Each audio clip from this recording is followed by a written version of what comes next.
again. Today, our specialty is peanut butter balls, one of the world's easiest and one of the world's most favorite snacks for children and for adults.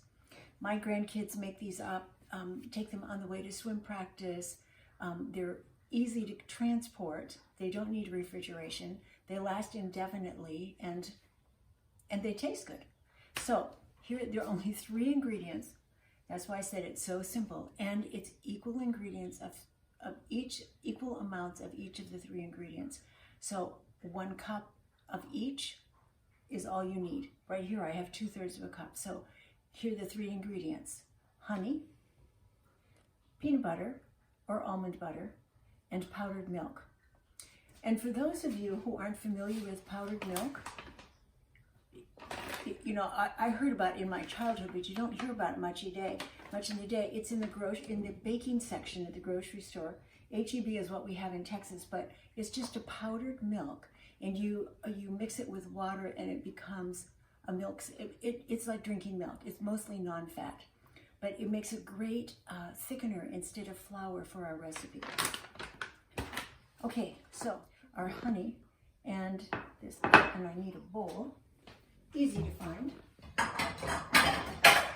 The hardest part of this recipe is getting all the peanut butter out of there. Which, if that's all the heart of it life is, I'll take it. Okay, peanut butter and honey. It's one of those times when you want to lick the bowl. Now, if you're on a really strict sugar-free diet, this is not a good idea. It's for those people who can tolerate a little sugar.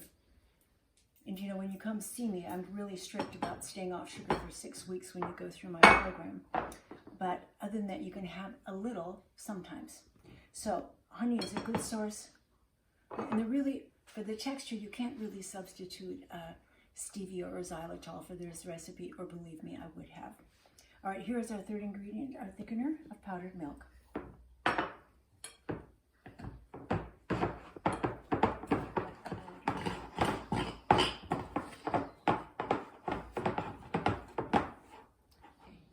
So now we're doing the next step, which is rolling these into little balls.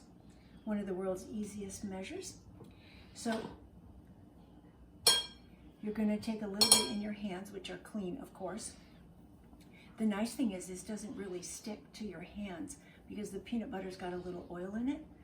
There are some things when you're having to use your hands that you have to put oil on your hands or something, but not this. So, as I said, I've been making these for 30 years, so the shape is pretty uniform, but it doesn't have to be. They can be bigger, they can be small, but these are bite size.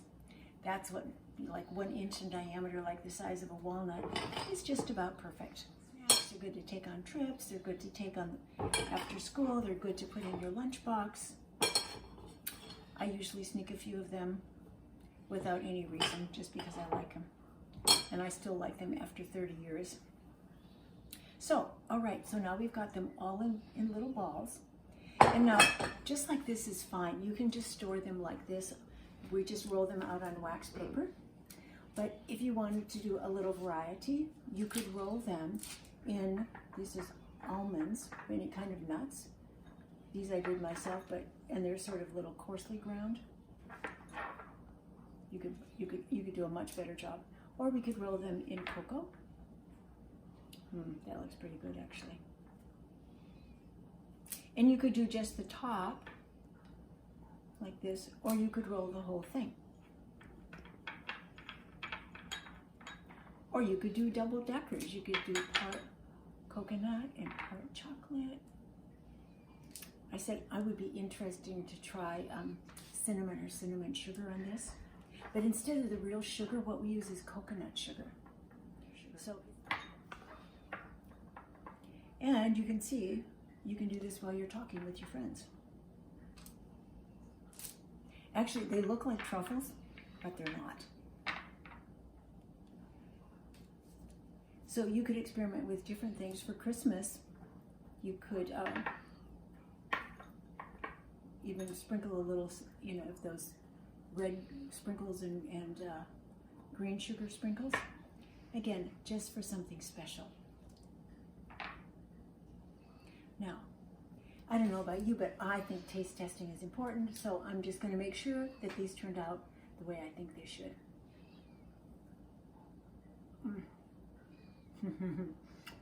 Once it melts in your mouth and the flavors pop, I never get tired of this recipe.